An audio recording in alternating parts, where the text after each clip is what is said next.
Gita, Ganga cha Gayatri, Govindeti Hridisthite, Chaturgagara Samyukte Punarjanmana Vidyate. This beautiful proverb or saying called as Subhashitam tells us that the four Gakaras, Gakaram in Sanskrit means those words which begin with Ga. Gita, the holy book Bhagavad Gita. Ganga, the holy river Ganges, Ganga. Gayatri, the holy mantra which is Gayatri. Govinda, the holy name of the Lord Govinda. Gita, Ganga, cha Gayatri, Govindeti Hridisthite. If they are firmly established or stable in one's mind, to that person, Chaturgagara Samyukte, if these four Gakaras together are firmly held in one's mind, Punarjanmana Vidyate, to him, to that person, there won't be a Punarjanma, there won't be rebirth. That is why Adi Shankara in his beautiful hymn called as Bhajagovindam says, Punarapi Jananam, Punarapi Maranam, Punarapi Jananam, Punarapi Maranam, Punarapi Janani, Jathare Shayanam. So this is a vicious circle where there is birth, you are born, so you grow up, you live, you experience all kind of sorrows, probably it is interspersed with happiness, and you die and again you are born. So this is a vicious circle. So this cycle of birth and death and birth and death is called as Jani. The one who cuts this circle off for a Jivatma, for a sentient soul, is the one who cuts it. He ardhanam. Ardhanam in Sanskrit means to cut. So he cuts this vicious circle of birth and death which is called as Jani. Since he cuts this particular cycle, he is called as Janardhanaha, one who cuts this particular cycle of Jani. So the one who cuts this particular circle is called Janardhanaha. He is also called as Govinda, and if that particular name is recited, there won't be rebirth. Well, in the last episode, we have seen the importance of Gayatri Mantra. We have seen that Gayatri is the name of one of the meters in Sanskrit. It is one of the reins held by the charioteer to Lord Sun, Surya, and this charioteer is called as Aruna.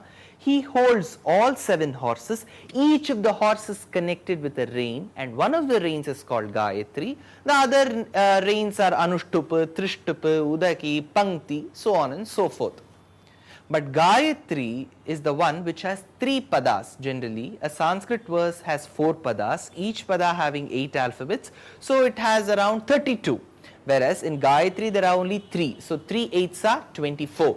So hence it is called as Gayatri. We have also seen the importance of Gayatri being associated as the mother of all meters. Gayatri Chandasam Mata. Gayatri is also the mantra which is recited by a person who has undergone the thread ceremony. In the morning, he recites this particular mantra, lifts his foot and lifts his hands and then drops the water in his pot to the ground, looking at the sun. So this particular water gets translated to Vajrayudham, which is thunderbolt, and prevents the demons who do not want the sun to rise. Well, I have told you there is a secret associated with it. Gayatri Mantra is the essence of all Vedas, which all of us know. Vedas were restricted only to 3 classes of the people. Vedantako Brahmanasyat, Kshatriyaha Vijayi Bhavet, Vaishyodhanaha Samriddhasyat. So these 3 classes, the Brahmins, the Kshatriyas and the Vaishyas, those people who have undergone the thread ceremony at the age of 7 are the only ones who can recite Gayatri. It is the men who can undergo the thread ceremony. It is the 3 classes which can undergo the thread ceremony. Hence Gayatri is restricted to those men who have undergone the thread ceremony. So women can't recite. People who do not belong to any of the first 3 classes cannot recite. Well, isn't this bias? Isn't this prejudice? Why should there be such a distinction and demarcation, and why should somebody be discriminated for their birth? Could be the question. The only answer that has been given by all our realized souls of this Bharata Bhumi is, the Lord does not distinguish or differentiate based on the Atma.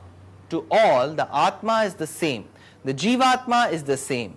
So, the Jivatma which is in me is identical as the Jivatma which is in you, which is also identical in the Jivatma of some other person you know. So, by Jivatmas we do not differ.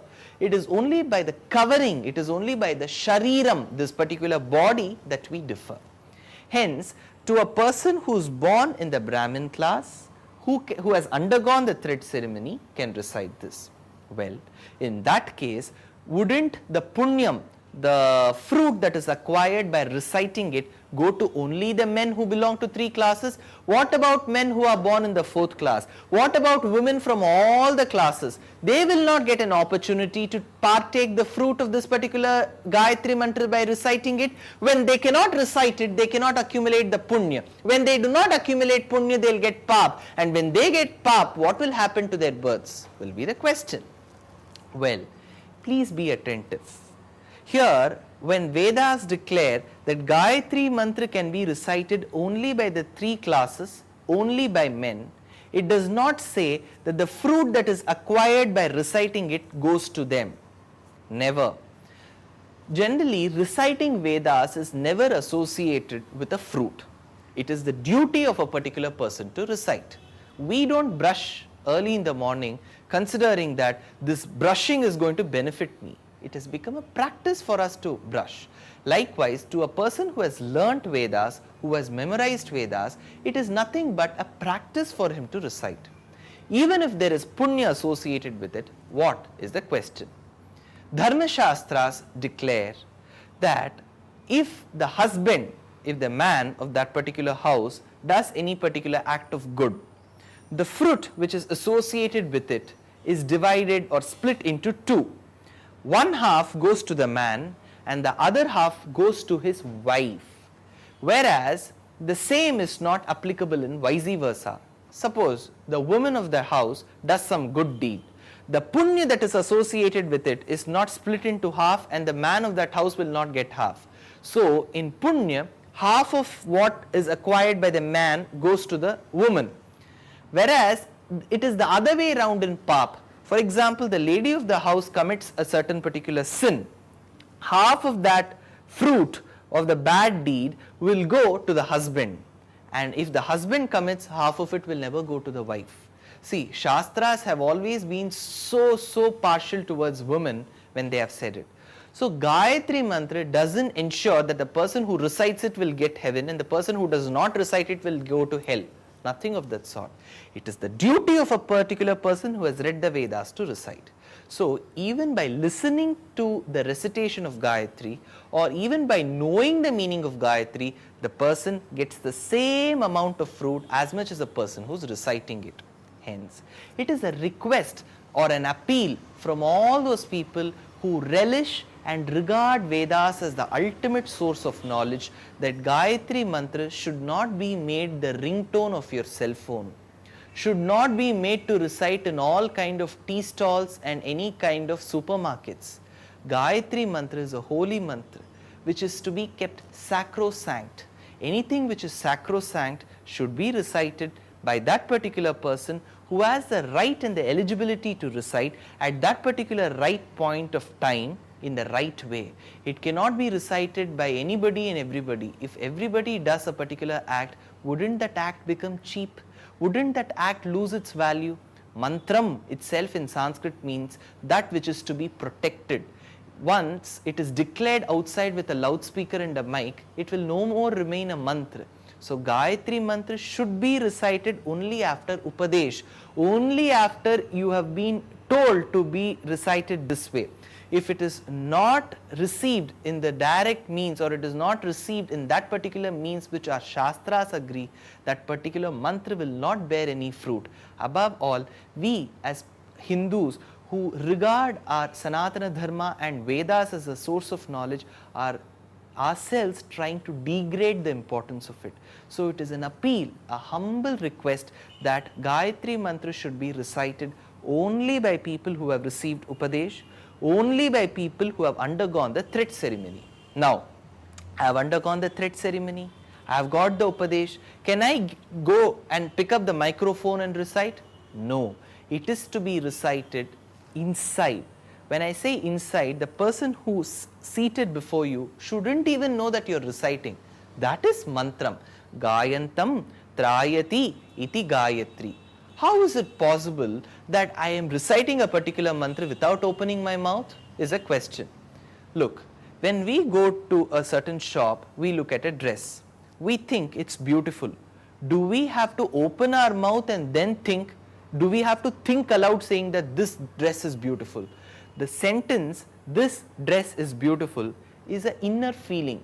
When that inner feeling can speak inside your heart, even without you talking it out with your mouth, why can't a mantra come from the inside?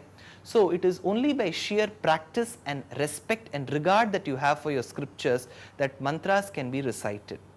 Na Gayatriyat Paramam Japam. There is no bigger meditation than reciting the Gayatri mantra. Now, coming to the importance of Gayatri in Ramayana, Ramayana has a secret in it. You may be wondering, just now you said that Gayatri mantra should be protected in a sacrosanct manner. It should not be recited in public because it is a secret. But now you're telling that Ramayana has a secret. Are you going to tell the secret? And if you would tell the secret, wouldn't it be that you're a hypocrite trying to tell that others should not let out a secret, but whereas I can? Nothing like that. There is a statement in English, this is an open secret. It is a secret, but yet it can be known to people. What is the secret? There are 18 secrets which are hidden in this holy scripture called Ramayana, and one such secret is Gayatri Mantra Arthaha Idam Ramayanam. In Ramayana, you can see the importance or the meaning of Gayatri Mantra. How can that be seen? Valmiki, he composed the entire Ramayana starting from the first canto till the last. Balakandam, Ayodhya Kandam, Aranya Kandam, Kishkinda Kandam, Sundara Kandam, Yuddha Kandam, Uttara Kandam. All these cantos with their constituent Sanskrit verses put together make 24,000 shlokas. So, in Gayatri Mantra, we have 24 characters or alphabets, and in Srimad Ramayana by Valmiki, we have 24,000 shlokas. There is 24 there is 24,000 here. Well, there are 3 more zeros to the number 24. How does it make it a secret? No, there is a secret. We have 24,000 shlokas. So there is a first set of 1,000 shlokas, second set of 1,000 shlokas, third set of 1,000 shlokas, fourth set of 1,000 shlokas, likewise 24 different sets of 1,000 shlokas. So each set of 1,000 shloka will have a first shloka, and every first shloka will have a first alphabet. So we have extracted the first verse of every set of 1,000 shlokas. So we have 24 alphabets. For example, the first shloka is Tapasvadhyaya Niratam Tapasvi Vagvidamvaram Naradam Paripapracha Valmikir Muni Pungavam.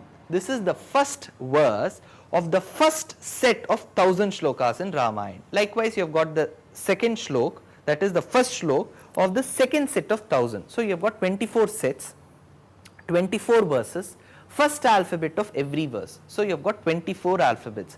If you jumble them, put them in the right order, you get the entire Gayatri mantra. So this is the secret of Ramayana.